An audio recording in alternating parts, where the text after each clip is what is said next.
Nii et siis, kuna Samuel on siis perega kodus, siis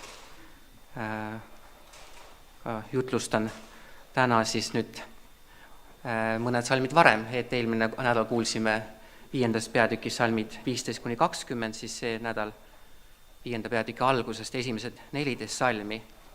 Ja ma loeksin need kõigepealt ka ette. Siis Efesuse kiri, 5. peatükk, alates 1. salmist. Võtke nüüd Jumal eeskujuks nagu armastatud lapsed ja käige armastuses nõnda nagu Kristus meid on armastanud ja on iseenese loovutanud meie eest anniks ja ohvriks, magusaks lõhnaks Jumalale. Aga hoorusest ja kogu rüvedusest ja ahnusest ärgu olgu teie seas juttugi, nõnda nagu on kohane pühadele. Samuti riivatus ja rumalad sõnad ja sündsusetu lõõpimine ei sobi teile, vaid selle asemel olgu tänu. Seda teadke kindlasti, et ühelgi hoorajal ega kõlvatul ega ahnitsejal, tähendab ebajumala teenrel, ei ole pärandit Kristuse ja Jumala riigis. Ärgu ükski petku teid tühjade sõnadega, sest niisuguste asjade pärast tuleb Jumala viha sõnakuulmatute laste peale. Ärge siis saage nende kaaslasteks, sest varem te olite pimedus, nüüd aga olete valgus issandas. Käige nagu valguse lapsed. Valguse vili on ju igasuguses headuses ja õigluses ja tões. Uurige, mis on issandale meelepärane. Ja ärge hakake pimeduse viljatute tegude kaasosaliseks, vaid pigem paljastage neid. Sest mida nad salajas teevad, seda nimetadagi häbi. Aga kõik valguse poolt paljastatu saab avalikuks. Sest kõik, mis saab avalikuks, on valguse käes. Seepärast on öeldud, ärka üles, kes sa magad, ja tõuse üles surnuist, siis särab sulle Kristus. Nii et enne me kuulsime Efesuse kirja 1. peatükis neid salme, mis on nii rikkalikud ja sügavad.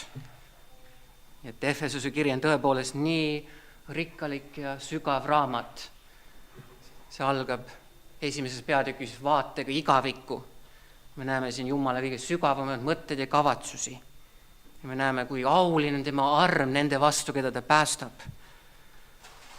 Et kui hämmastavad on need tõed, kui sa vaatad 1. peatükki, mida me kuulsime salmid 3-14, et Jumal on meid õnnistanud taevast kõigi vaimulike õnnistustega Kristuses, et Jumal on valinud meid armastuses enne maailma rajamist, et ta saatis oma poja Jeesuse Kristuse meie lunastajaks patust, et võtta kokku kõik, mis on taevas ja maa peal. Et kui auline on Jumala plaan, et Jumala püha vaim elaks usklikes südames ja oleks meie pärandi tagatis. Ja kogu piibel on samuti nõnda rikas raamat. Ja mis raamatu, kui me saaksime piiblit võrrelda? Et see raamat teeb meid ülirikkalikus kõiges tarkuses ja arukuses. Ja see raamat paneb meid kiitma Jumalat, kui me näeme neid tõdesid siin. Ja kiri efeslastele on samuti meile nii tähendusrikas, sest see on nii praktiline raamat. Et see raamat õpetab meile, kuidas elada kristlastena. Ja siin on meile antud need tõed, mida me vajame. Et me teaksime, kuidas elada kristlastena, kristlikku elu. Nii et piibel ja Efesuse kiri on meile kõige praktilisem käsiraamat.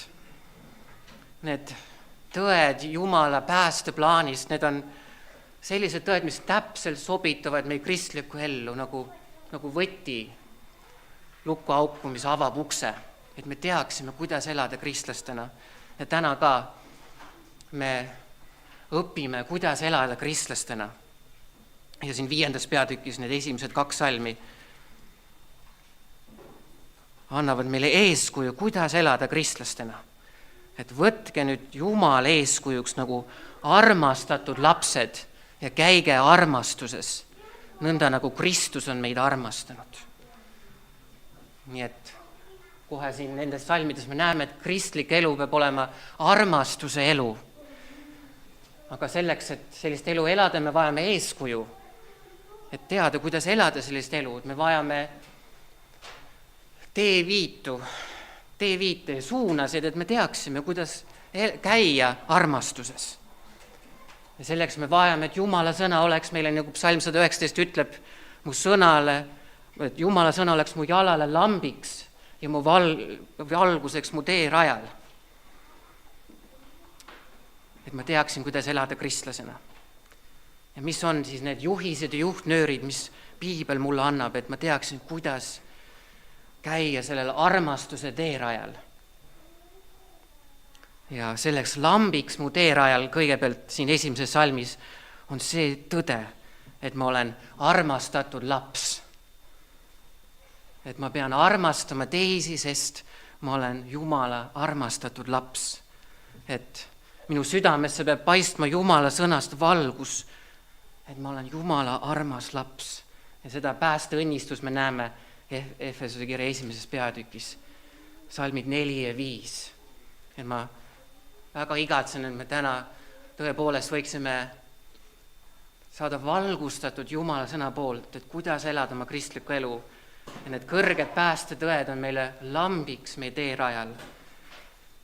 Kuidas käia armastuses? Ma võtan selle Jumala sõna tõe 1. peatükis, salmid 4 ja 5, et ma olen armastatud laps. Nõnda nagu Jumal on mind Kristuses valinud enne maailma rajamist, teda armastuses määras mind ette lapse õiguse osaliseks Jeesuse Kristuse läbi. Nii et nüüd ma vajan Jumala sõna valgust, et käia armastuses. Ma võtan selle Jumala sõna tõe, et ma olen Jumala armas laps. Ma mõtlen selle peale, et Jumal enne kui Jumal oli minu looja, oli Jumal igavikku saati isa, sest Jeesus, tema poeg, on igavikus saati tema poeg. Jumal armastas mind igavese armastusega. Ta armastas mind nii palju, et ta saatis oma poja minu lunastajaks patust.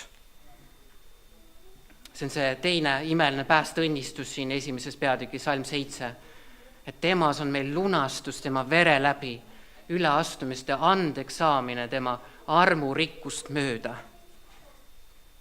Nii et ma pean käima armastuses, sest ma olen Jumala armas laps ja Kristus on mind armastanud. Et niimoodi ma õpin elama kristlikku elu. Niimoodi ma õpin käima armastuse teekonnal kristlasena. Et siis meie kristlik elu on üks teekond, me peame käima armastuses.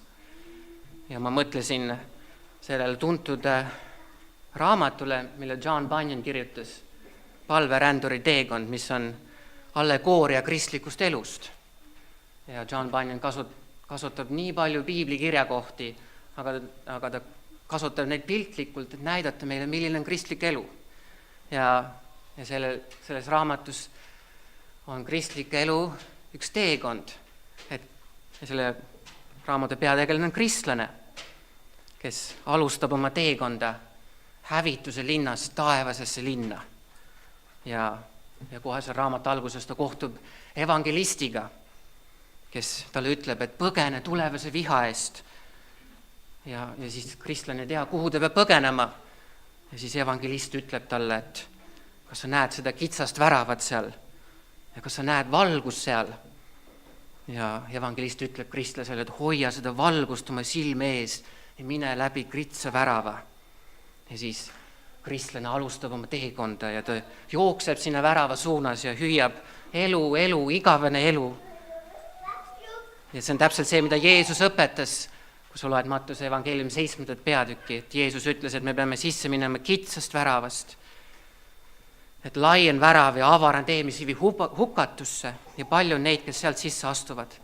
Kuid kitsas on värav ja ahtak on tee, mis viib ellu. Ja pisut on neid, kes selle leiavad. Nii et kristlik elu on kitsas Kristuse järgimise teekond. See on armastuses käimise teekond. Ja et ära lahku sellel teekonnalt, vaid püsi armastuses, käi armastuses. Ja kui sa loed seda John Bunyani raamatut Palveränduri teekond, siis sa näed, kui palju hädaohte varitses kristlast tema teekonnal, kui ta pidi seal kitsal rajal püsima. et jõuda taevasesse linna. Ja sama meiega ka, et meid ümbritseb nii palju ohte kristlastena meie teekonnal. Ja sellest me täna siin räägime ka ja siis loen ka edasi 3. salmi, kus me näeme neid ohtusid meie teekonnal kristlasena. Aga hoorusest ja kogu rüvedusest ja ahnusest ärgu olgu teie seas juttugi, nõnda nagu on kohane pühadele. Siin räägitakse hoorusest, et hoorus on kõik seksuaalne tegevus väljaspool abielusuhet oma abikaasaga.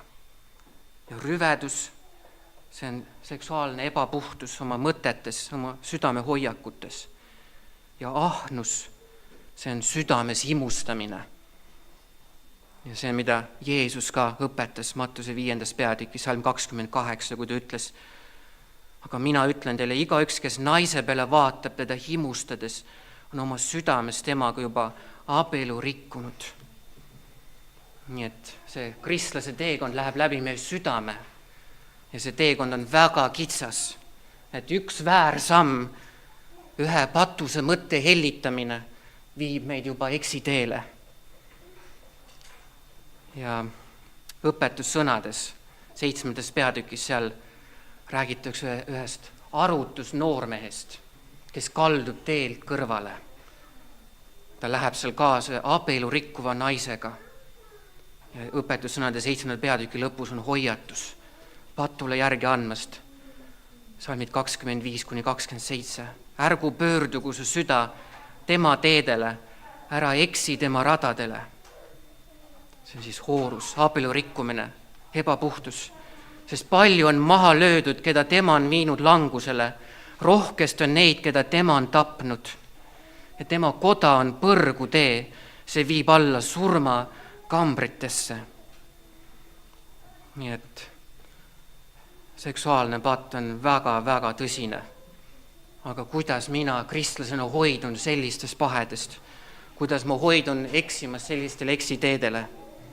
Ainult siis, kui Jumala tõdede valgus paistab minu südamesse. Mida ma pean tegema? Ma loen uuesti selle 3. salmi. Aga hoorusest ja kogu rüvedusest ja ahnusest olgu teie seas juttugi.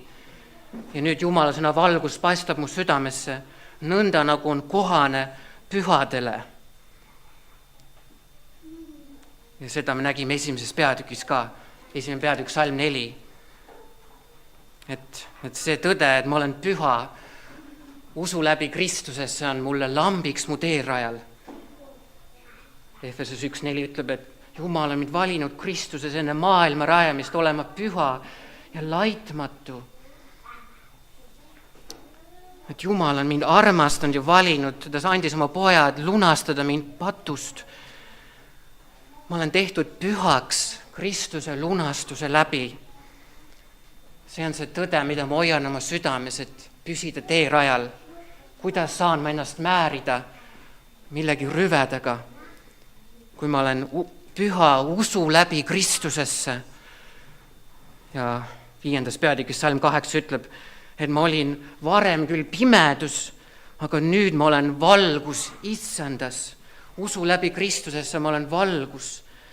Ja nüüd käige nagu valguse lapsed. Nii olen ma kinnitatud käima õigel teerajal, et ma ei kalduks kõrvale, et ma hoian selgelt oma silme ees seda, kes ma olen Kristuses, et ma olen püha Kristuses usu läbi. Ja minu puhas südametunnistus, mille ma olen usu läbi Kristusesse saanud, on mulle nii kallis, et ma ei taha ennast saada patu poolt rüvetatud. Nii. Salmis 4 me loeme edasi, et meie kristlikul teekonnal on veel meil ohte, mis meid varitsevad. Samuti riivatus ja rumalad sõnad ja sündsusetu lõõpimine ei sobi teile, vaid selle asemel olgu tänu. Et siin ka kõik meie sõnad on väga olulised. Et kõik sõnad ja naljad ja mis on rüvedad ja ebamoraalsed, need takistavad meid käimast armastuses ja pühaduses. 4. peatükis salmis 29 on öeldud, et ühtegi nurjatud sõna ärgu tulgu teie suust. Et siin kreeka keeles see nurjatu sõna, see on nagu mädanev, roiskuv sõna. Et kõik patused, ebamoraalsed sõnad, kõik kahemõttelised naljad, need on nagu mädanenud ja roiskuvad sõnad, mis toovad meile surma ja moraalset roiskumist. Seepärast Jeesus õpetas meid, ta ütleb Mattuse 5. peatükis salm 13, et me oleme maasool. Ja sool on selleks mõeldud, et takistada roiskumist. Et meie peame hoopis olema soolaks inimeste keskel. Meie ümber on inimesed, kes on vaimulikult surnud ja nad roiskuvad patu tõttu, nende keelekasutus, kõik see ei austa Jumalat. Ja me oleme pandud inimeste keskele kristlastena. Ja meie sõnad on nii olulised. Kolossa kirjas 4. peatükis on meile ka öeldud, et kuidas käia kristlasena. Kolossa kiri 4. peatükk salm 5. Käige tarkuses nende ees, kes on väljaspool, kasutades aega õigesti.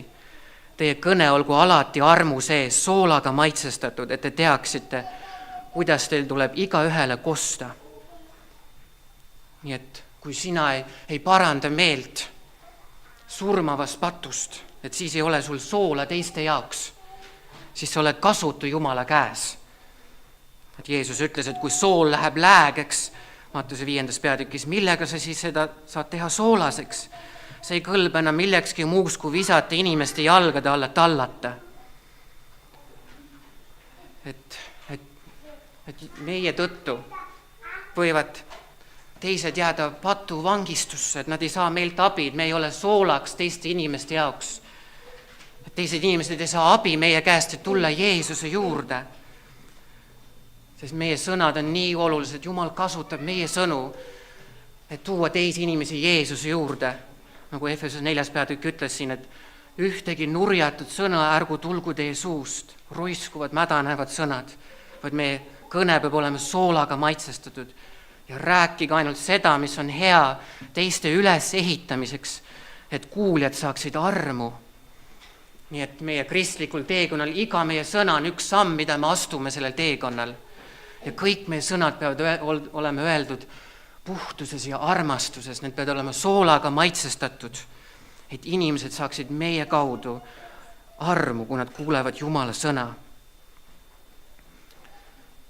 Aga kuidas me saame tõusta kõrgemale kõigest madalusest, kõigest rüvedusest, kõigest sellest moraalsest roiskumisest, riivatus, rumalad sõnad, sündsusetu lõõpimine. Kuidas me hoiame ennast? Meil on jälle siin antud valgus ja lamp meie teerajale, imeline tõde, 4. salmis 5. peatükk. Et mitte riivatus ja rumalad sõnad ja sündsusetu lõõpimine, vaid selle asemel olgu tänu. Mul on antud juhtnöör, kuidas käia kristlasena, ja selleks on see, et ma pean tänama Jumalat.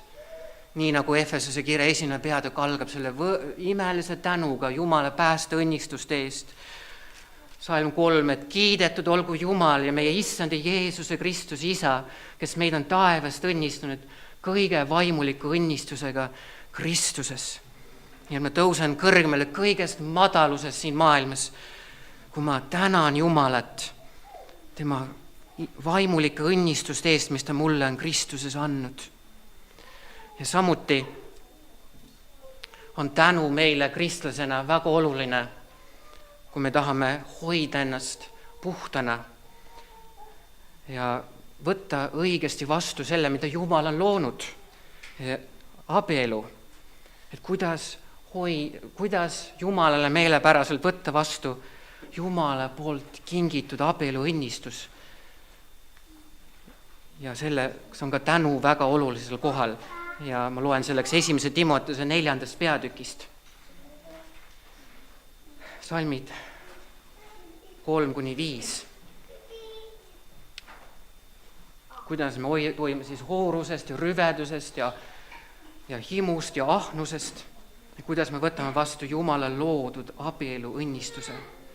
siin on öeldud, et Jumal on loonud kõik toidud ja ta on loonud ka abielu selleks, et usklikud võiksid selle tänuga vastu võtta, sest kõik, mis Jumal on loonud, on hea ja miski pole taunitav, mida võetakse vastu tänuga, sest seda pühitsetakse Jumala sõna ja palve läbi. Nii et meil on antud siis 5, kuidas võtta vastu abieluõnnistus, kui sa oled abielus, sa võtad selle vastu tänuga ja sinu abielusuhe ja abielu lähedus on pühitsetud Jumala sõna ja palve läbi. Ja kui sa oled veel vallaline, siis sa võid ka tänulikult usaldada Jumalat, et tema käes, üksnes tema käes on kinkida sulle abieluõnnistus omal ajal, omal viisil, sest ainult Jumal on abielu looja. Jeesus ütles ka, et mida Jumal on nagu ikkena kokku pannud, seda inimärgu lahutaga. Jeesus ütles selgesti, et Jumal on see, kes 2 inimest kokku toob. Ja me võtame tänulikult selle õnnistuse vastu, et Jumal on loonud midagi nii ilusat ja kaunist. Aga vaenlane tahab seda ära rikkuda. Nii, läheme tagasi 5. peatükki ja nüüd me oleme jõudnud salmi 5. Et kuidas siis käia kristlasena armastuses, kuidas püsida sellel kitsal teerajal kristlasena. Järgmiseks me teeme seda nii, et me paneme tähele Jumala hoiatusi. Ja siin salmis 5 ongi meil antud hoiatus. Seda teadke kindlasti, et ühelgi hoorel ega kõlvatul ega ahnitsejal, tähendab ebajumala teenreil, ei ole pärandit Kristuse ja Jumala riigis, või tõlkida seda ka, või kuningriigis. Nii et kuidas ma hoidun patuste veeradade eest, kuidas ma seisan vastu ahvatlustele, kiusatustele. Ma teen seda siis, kui ma mõistan, ja nüüd jälle Jumala sõna, lamp valgustab mu teerada kristlasena, ma mõistan, et mulle on kingitud, nagu siin salm ütleb, pärand Jumala ja Kristuse kuningriigis. See on see päästeõnnistus, mida me nägime ka 1. peatükis, salmides 13 ja 14, et mulle on kingitud Jumala püha vaim, Efesos 1:13, ja salmis 14, Jumala püha vaim on minu pärandi tagatis. Jumal on kinkinud mulle oma kalli püha vaimu, kes on eelmaitse minu taevasest pärandist. See on mulle kingitud Kristuse kalli vere läbi. Ja nüüd selle suure pärandi kingituse tõttu, mis mulle on kingitud armust, pean ma hoiduma patust. Ja ma hoian seda hoiatust oma silme ees. Seda teadke kindlasti, et ühelgi hoorel ega kõlvatul ega ahnitsel, tähendab ebajumala teenril, ei ole pärandit Kristuse ja Jumala kuningriigis. Me teame piibellikku näidet sellest on Eesav Vanas Testamendis. Tema müüs oma esmasünni õiguse maha 1 kõhutäie eest ainult. Ja Heebra kirja 12. peatükis on meile samuti antud hoiatus Eesavi näitel. Heebra 12:16 ütleb, et keegi ei oleks hooraja ega kõlvatu nagu Eesav, kes 1 ainsa kõhutäie eest andis käest oma esmasünni õiguse. Et pane tähele Jumal sõna hoiatust. Ja John Bunyan palveränduri teekonnas kirjeldab seda ka nii piltlikult, kui kristlane jõuab tõlgendaja kotta ja ta õpib palju õppetundi kristliku elu kohta, siis ta viiakse ühte pimedasse ruumi ja seal on üks mees trellide taga. Ja see mees on väga kurb. Ja kunagi oli ta rõõmsalt ka olnud teel taevasesse linna nagu kristlane, aga nüüd on ta seal trellide taga meeleheite vangistuses. Ja kristlane küsib, et miks ta siin on?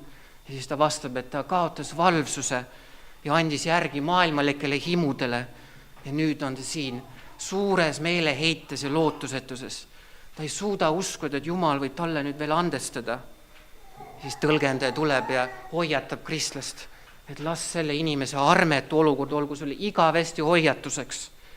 Ja kristlane mõistab, et see on hirmuäratav ja ta palub, et aidaku Jumal, et ma alati valvaks ja palvetaks, et ma ei taha langeda sellisesse hirmsasse vangistusse. Ja ma mõtlen selleks kõigile taevastele õnnistustele, mis mulle on antud ja ma ei taha neid kaotada. Ma tahan olla nagu Mooses, kui sa loed Hebra-kirja 11. peatükki, salmid 25 ja 26, et tema eelistas pigem näha vaeva koos Jumala rahvaga.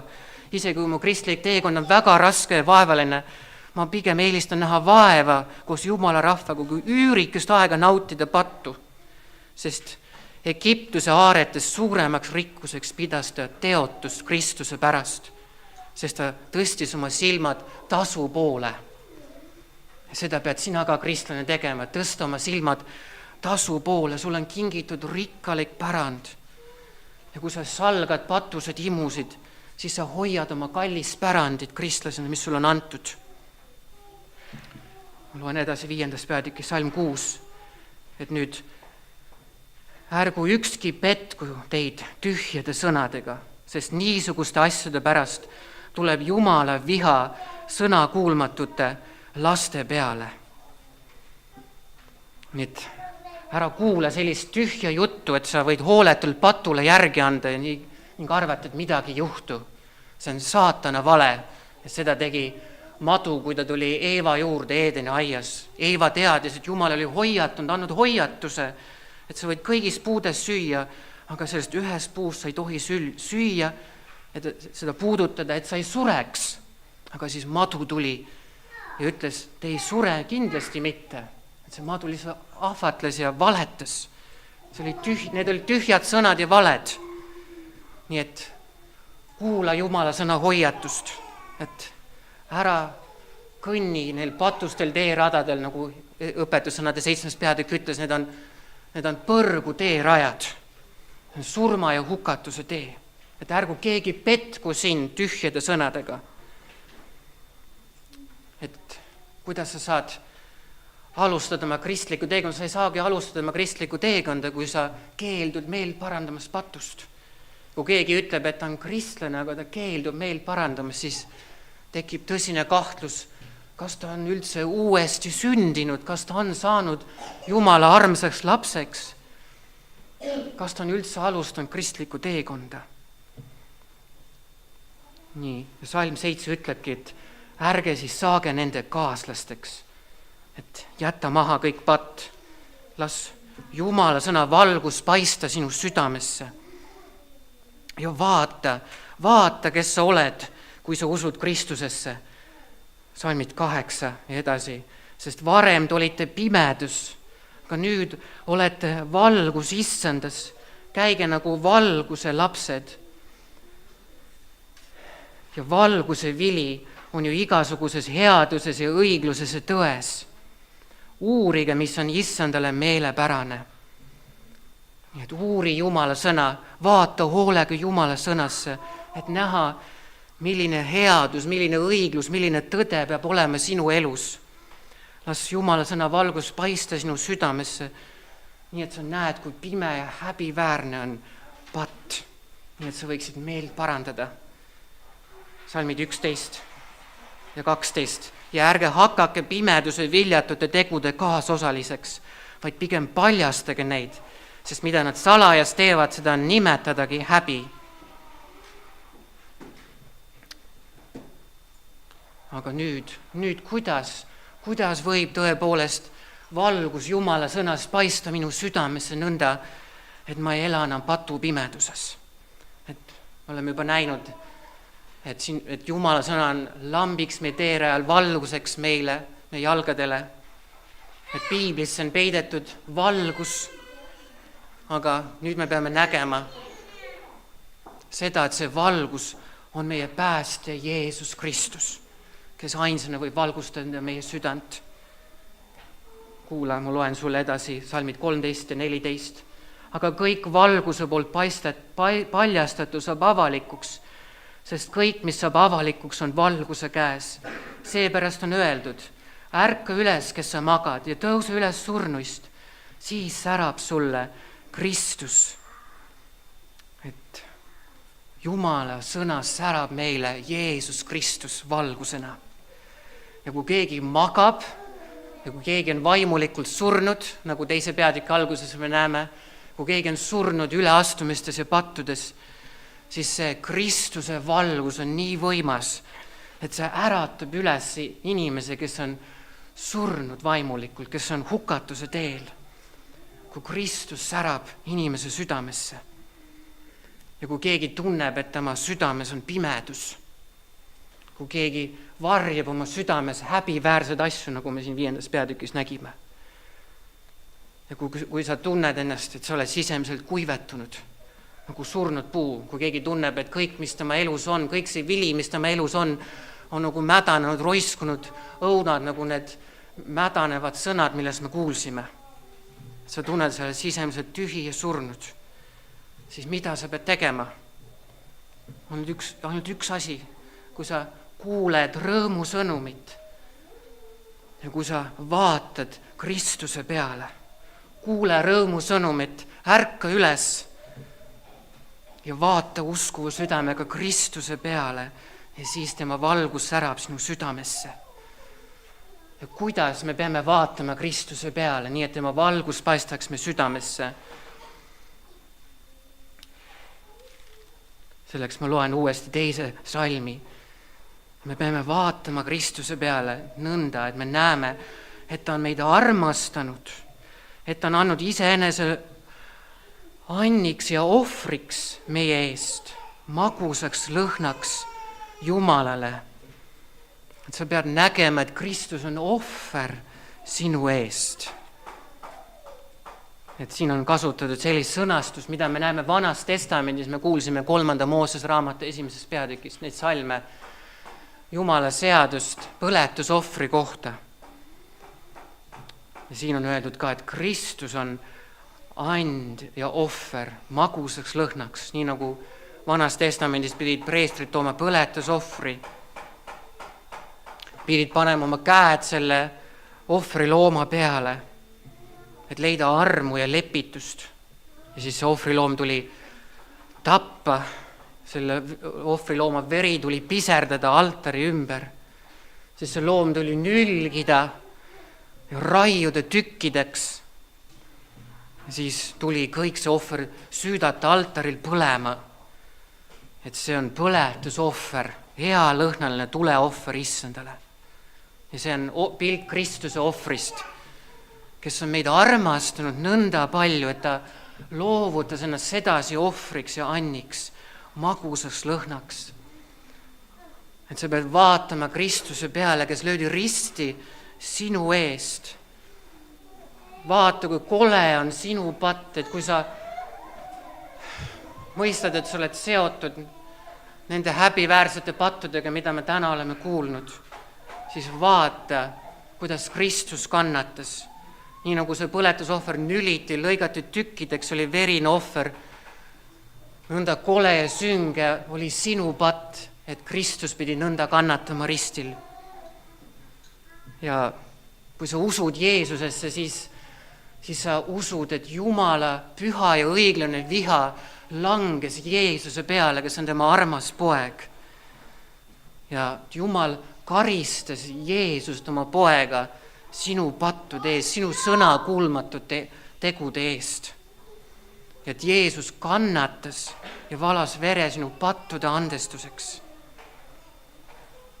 Ja ainult sedasi on sulle kingitud kuningriik, see rikkalik pärand, millest me täna oleme kuulnud. Et kuidas oled sa saanud selle kuningriigi, kas oma tegudega? Ei, üksnes armust, usu läbi Kristusesse.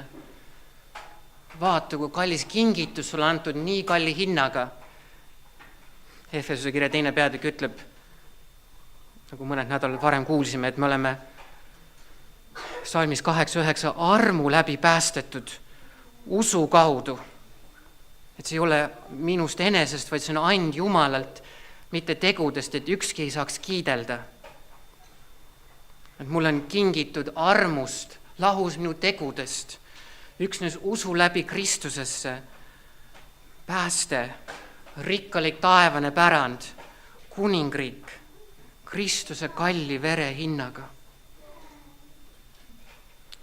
Ja kui sa mõistad, et sinu määratud suur patuvõlg on ära võetud, siis kuidas sa saaksid tänamatult jätkata patus elamist? See kingitus sulle nii kallis, sest sinu südames on tulnud armastus. Et paljud kristlased elavad süükoorma all, et nad on andnud järgi ahvatlustele, kiusatustele ja nad ei suuda nendest ahelatest vabaks saada. Nad on komistanud, aga nad tahavad nüüd käia sellel õigel teerajal, taevasel teerajal. Aga nende õlgadel on raske koorem, millest nad igatsevad vabaks saada ja samuti John Bunyan seal palverändur teekonnas kirjeldab kristlast, et ta kõnnib sellel taevasel teerajal, aga tema selja peal on raske koorem. Ta ei suuda sellest vabaks saada, aga lõpuks tema teekonnal ta jõuab kohta, kus ta isiklikult kohtub risti löödud Kristusega. Ta tuleb risti alla ja tema raske koorem langeb tema õlgadelt. Ta kuuleb sõnu, rahu sulle, sinu patud on sulle andeks antud, kõik räbalad võetakse tema seljast, ta riietatakse uude rüüsse. Et sama pead tegema sina ka. Tule Kristuse risti alla ja vaata hoolega, kuidas sinu patu rasked koormad on ära kantud sinu päästja poolt risti peal. Ja siis käi selles armastuses, millega Kristus sind armastas. Ja kui sa tunned, et need patu ahvatlused on nii siduvad, nii ahvatlevad, selle patu, selle naudingule on nii raske vastu seista, siis vaata risti löödud Kristusele. Vaata, millised haavu ja valu tekitas sinu patt Jeesusele risti peal. Et las see murda sinu süda meeleparanduses. Ja see on tee vabadusse ka kõige süngemas patuorjusest. Et kas sa usud, et Kristuse rist on see ainukene tee vabadusse patuorjusest? Et Jeesus ütles, kui poeg sind teeb vabaks, siis sa oled tõepoolest vaba. Nii et sa alustad oma kristlase teekonda vaadates risti löödud Kristusele ja sa jätkad oma kristlase teekonda vaadates risti löödud Kristusele. Puritan Thomas Brooks on veel nii kokkuvõtlikult öelnud, et igapäevane vaatepilt veritsevast, oigavast, surevast päästjast on ainuke vahend, mis allutab ja suretab patu, mida enne armastasime. Et sa pead nõnda vaatama Kristuse verist ristiohvrit, et kuni sa näed seda armastust, millega Jeesus sinu eest ristil suri, kuni see armastus vallutab su südame ja need patuahelad murduvad, see patu nauding kaotab oma mõju sinu üle, sest sa oled leidnud suurema armastuse, Jeesuse Kristuse. Nii et see Kristuse verine lunastusohver risti peal meie pattude andestuseks on kristliku usu südamikuks. Kui sa selle ära võtad, siis sul ei ole enam kristlikku usku. Ei ole, et Jumala armastus ilma Kristuse ristita ei ole piiblik õpetus Jumala armastusest. Et Jumala armastus saab tõeliseks ainult Jeesuse Kristuse ristis, kui sa näed Jumala pühadust ja õiglust, kuidas sa karistas oma poega nõnda verise ristisurma läbi, et sulle andeks anda, et sind armastada armsa lapsena. Ja samuti ei ole õpetus armastusest ka kristlik õpetus, kui see on lihtsalt õpetus, et armasta või teeni oma armastuse tegudega ära kuningriiki igavene elu. See ei ole kristlik õpetus. Et kristlik õpetus on see, et üksnes Jeesuse Kristuse risti ohvri läbi mulle kingitud armust, lahust tegudest kuningriik. Ja nüüd ma tahan vastata armastusega sellele kingitusele, mis mulle on kingitud. Et siis sa õpid käima seda kristlikku teekonda, armastuse teekonda. Et siis sa oled nagu see patune naine, kes tuli Luuka evangeeliumi 7. peatükis Jeesuse juurde. Et ta nuttis oma meeleparandust pisaratega, ta pesi Jeesuse jalgu. Ja Jeesus ütles, et see naine armastab palju sest temal on palju patte andeks antud. Et nõnda õpid sa käima armastuses, kui sa õpid võtma vastu selle andestuse ja armastuse kingituse, siis sa õpid elama oma elu Jumala kirkuse kiituseks. Ja samuti kristliku usu südamikuks on see tõde, et ainult Jeesus, Jumala poeg, suudab inimest päästa. Et kui ma toetun iseenda jõule, et kõigist ohtudest ja kiusatustest hoiduda oma kristlikul teekonnal, et jõuda taevasesse linna, siis ei ole mul mingit lootust, et ma sihile jõuan. Ma tean, et ma ise enda jõule ei saa toetuda ja garanteerida, et ma jõuan lõpule. Et minu ainukene lootus on Jeesus Kristus. Ma usun, et kui ta risti peal oma vere valas, lunastas ja ostis mind oma lapseks, siis ainult tema armastus suudab hoida mind kuni lõpuni. Ma usaldan lapselikult Jeesust, et tema hoiab mind, et ma ei kaota oma päästet, et ma ei lähe neile patustele teeradadele, et ta hoiab ja kaitseb mind ja viib mind lõppsihile. Ja kui ma eksin, siis ma toetun tema ustavusele, et ta tõstab mind üles. Et ma elan välja mu usku igavasse päästekindlusesse, et mul on kindel päästja, kes hoiab mind, kannab mind kuni lõpuni minu kristlikul teekonnal. Ma võiksin käia armastuses. Palvetame.